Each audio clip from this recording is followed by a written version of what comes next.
I'm sorry, where was I? Yeah, if I get a bit emotional in this next bit, I'm sorry, but this bit, you know what, actually, you'll find out at the end.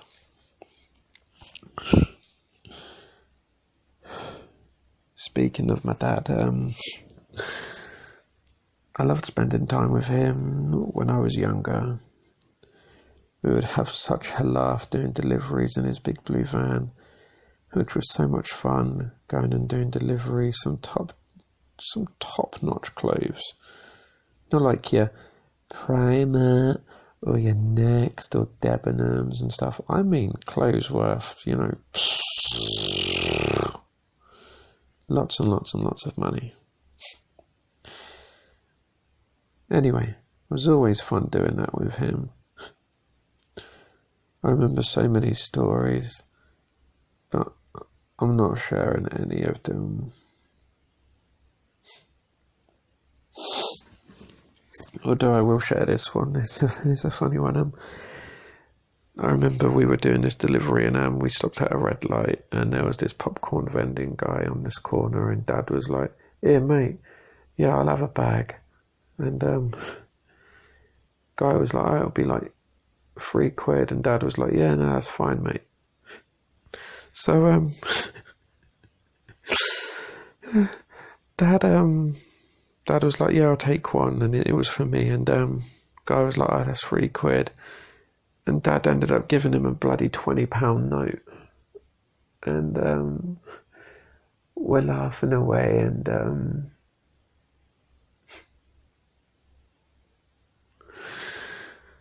Dad's laughing away because this guy had to get change, and just as the guy was giving Dad his change, the lights went green, and Dad went speeding off down the bloody road, laughing his head off.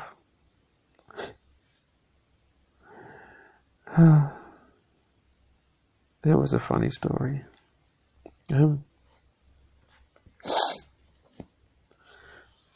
remember the day he passed away. It was about 7 in the morning. As most of you know, my phone is on all the time for emergencies and stuff. My phone starts ringing. I was half asleep. I didn't see who it was, so I answered my phone. It was my sister, bearing in mind we hadn't been talking for a while. So obviously answered the phone. "Hello." She said, "Perry, don't hang up, I've got something to tell you." So I was like, "Go on." She said, "Perry, Dad died this morning." I didn't believe her and told her to fuck off and hung up. A few minutes later, my phone goes off again. So I'm like, for fuck's sake, did she not get the message? But this time it's my nan. I answer, and she's crying and says, "Perry, it's true," and hands the phone over to my sister. She tells me Dad passed in between 6 o'clock and 6:30, and she had missed a call at 5 to 6. I told her I'd spoke.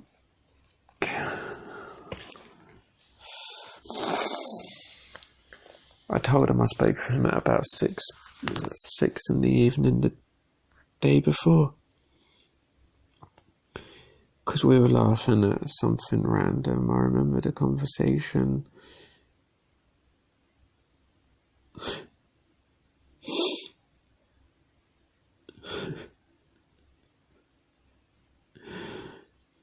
I remember we were saying something, and I said to him,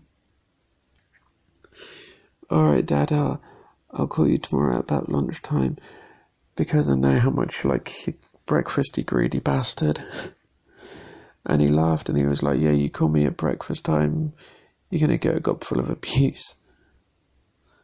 So I was like, "Alright then, I'll speak to you tomorrow lunchtime."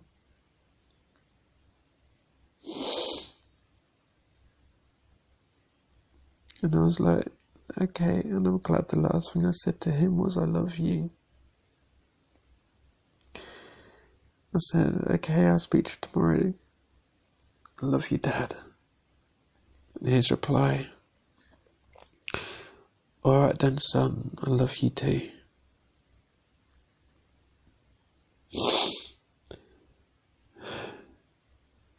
I told my sister to keep me informed of everything going on. When I got off the phone to my sister, I cried. I cried for about an hour, and for the rest of the day, I shut down. I didn't talk to anyone. I didn't reply to any messages, calls, or anything. I was in shutdown for about a week. I didn't eat properly. I didn't sleep properly. I didn't even drink properly. That's how bad it was for me. My dad was the go-to guy for me. No matter what, if I had any issues, it would be Dad. I need help. What can I do? I remember calling them up one time and I said, Dad,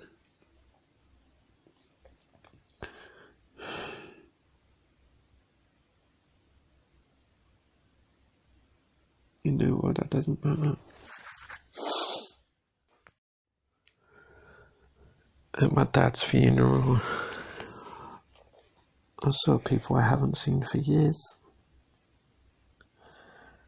And they're doing that. The last time I saw you, you were tiny. Now look at you. It was like, yeah, now look at me. I'm a big, tall, lanky piece of fucking piss.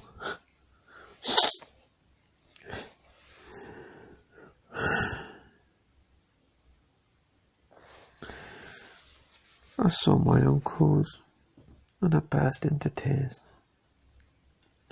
saying, this isn't how I imagined I would see you all again.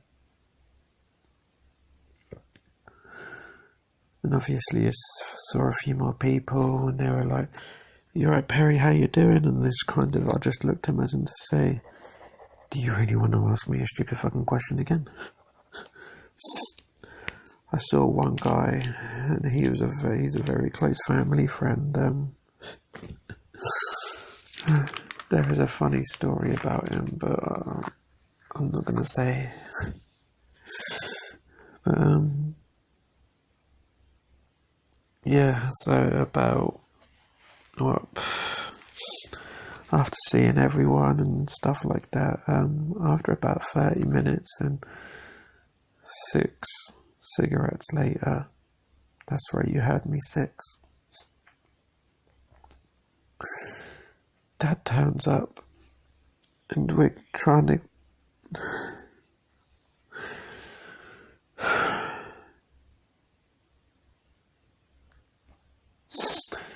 Dad turns up and we're trying to sort out what's going to happen after everyone goes in, and the pallbearers ask if I wanted to take Dad down the aisle.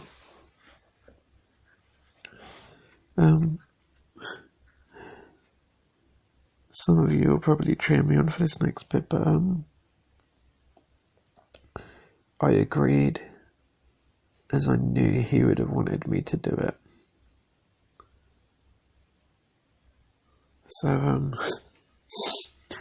obviously pallbearers are professionals, and that they were like, "I'll just let it rest on your shoulder, you'll be fine." So I'm stood down. I'm like, okay, but then all the pallbearers were shorter than me, so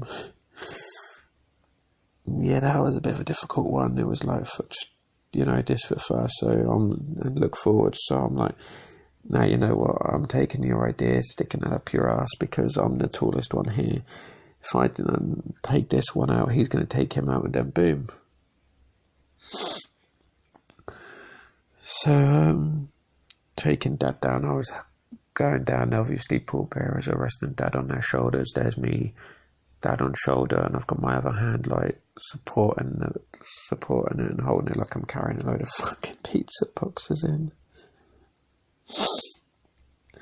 So as we're taking Dad down the aisle, we put him down on the stand, and I stood for about 30 seconds just looking at the coffin. And most of you will notice when I generally give you a hug or something, there's a tap on the back, like the 1, 2, 3 on the back. For me and Dad, that was just our thing. It was a sign of respect to each other. So, yeah, I stood there for about 30 seconds, looking. I went up and tapped the top and walked away. But like I said, that's like a hug and a sign of respect between me and my dad.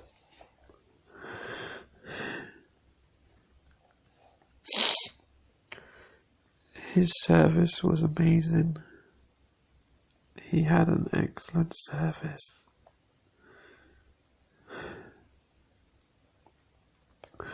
I remember during the service, the guy who said, let's just take a minute to close our eyes and think of the good memories we had of my dad.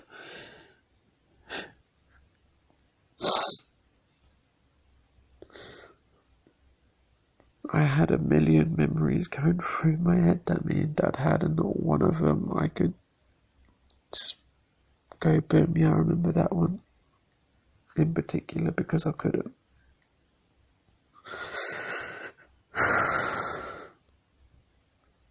Like, I could do this, I could do this.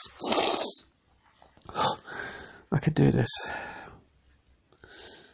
So, after the service, things for me were about to go down the plug hole. I returned home the following day, and that's where things got very dark. And that's a place I don't want to go back to.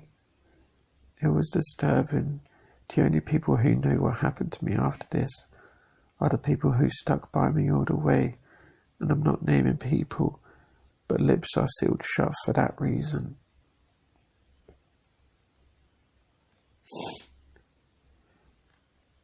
I do miss my dad every day. Not a day goes past when I think about him, or if he was still around, what he would be doing. Well, know what he would be doing.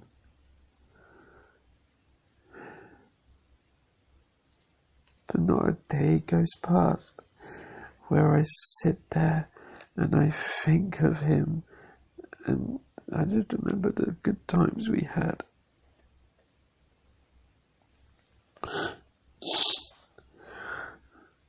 You know, the stupid things we used to do, just, you know, like driving down, like taking the scenic route somewhere and just tooting the car horn and waving at random people.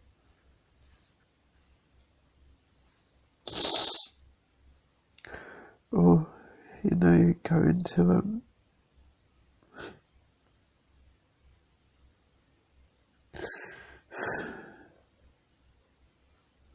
or going to see other people, or going to see his mum, or, you know, even going to Southend-on-Sea, which was probably one of the best places I remember being with Dad. Lots of childhood memories down at Southend-on-Sea.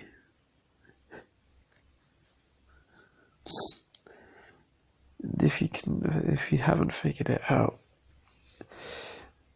me talking about my dad after however long now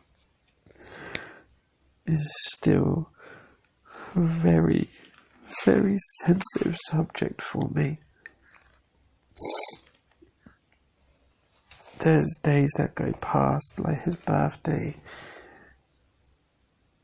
is, just days that I know, like his birthday is a difficult day for me. The day he passed away is a difficult day for me. I would never forget it.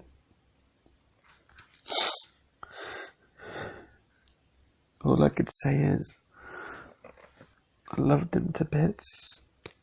I do miss him every day. I love you, Dad. So much. So much. Yes, my past was difficult. I was living with my 2 brothers and my mum. After my sister moved out to follow her own path. My mum is a tough old bitch. You get on her wrong side, run.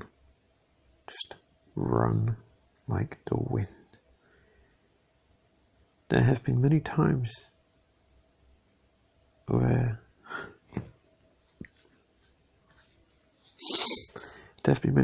Mum went through some heavy shit, but that's personal stuff. There's stuff I went through with my mum, which is personal and private between us. But since meeting her partner, things are starting to look up. I'm not naming him, it's his wishes. But this guy is a legend. My college days, going back over many years. If he saw me, he would pick me up, or take my toolbox with my stuff in. I mean, I had my chef knives and stuff in there. He would take it home. He came with my mum to a meal that my class had cooked, and it was a medieval themed menu. Pardon me, it was epic. He